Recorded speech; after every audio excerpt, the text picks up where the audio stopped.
మనకి ఒక famous leader Botsa గారు. ఆయన పరువు మన జమోరే రోజు రోజుకి తీస్తూనే ఉంటాడు.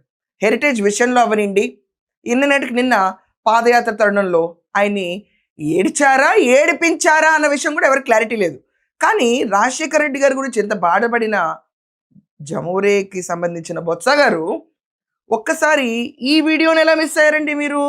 ఒకసారి చూడండి. రాజశేఖర రెడ్డి గారు ఏ ఒక్క రోజైనా సరే 360 రోజుల్లో 360 రోజులు బ్రాందీని ముట్టుకోకుండా ఉన్నారా చెప్పని అడుగుతున్నాను. తెలీదా నీకని అడుగుతున్నాను. రాజశేఖర రెడ్డి గారు ఏ ఒక్క రోజైనా సరే 360 రోజుల్లో 360 రోజులు బ్రాందీని ముట్టుకోకుండా ఉన్నారా చెప్పని అడుగుతున్నాను. తెలీదా నీకని అడుగుతున్నాను. ఇది వైఎస్ షర్మిల గారు చేసిన వ్యాఖ్యలు. అప్పట్లో ఈయన కాంగ్రెస్ పార్టీలో ఉన్నప్పుడు ఆయన చేసిన వ్యాఖ్యలు. 365 రోజులు వైఎస్ఆర్ గారు బ్రాందీని ముట్టుకోకుండా ఉన్నారా, మీకు తెలియదా విషయం అని చెప్పి నేను అడుగుతున్నాను అని చెప్పిన మాటలు. దాని తర్వాత ఇంకొక బంపర్ వీడియో కూడా వస్తుంది. అక్కడ కొంచెం మనకి క్లారిటీ ఉండదు. నేను సబ్ టైటిల్స్తో సహా మీకు చదివి వినిపిస్తాను ఆ వీడియోని. Let's go through it. చనిపోయిన నిమిషానికి నన్ను అందరితో సంతకాలు తీసుకొని నాతో ముఖ్యమంత్రి కావాలని అసలు నాకు అనుమానం ఇవాళ.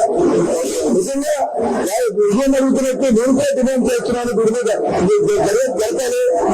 నిజంగా ముఖ్యంగా ముందు జగన్మోహన్ రెడ్డి గారి మీద వారు వెనకంలో ఏ కుటుంబం జరగాలి. మరి ఈ కుటుంబాలు చూస్తుంటే నేను విజయాన్ని మాటలు చూస్తుంటే నాకు కూడా ఒక అనుమానాలు వస్తున్నాయి. కనుక నేను జరగండి. జగన్మోహన్ రెడ్డి గారు ఇందులో ఎంత పాత్ర ఉందో, లేదా కుటుంబ సభ్యులకు ఎంత పాత్ర ఉందో, లేదా బయట ఎంత పాత్ర ఉందో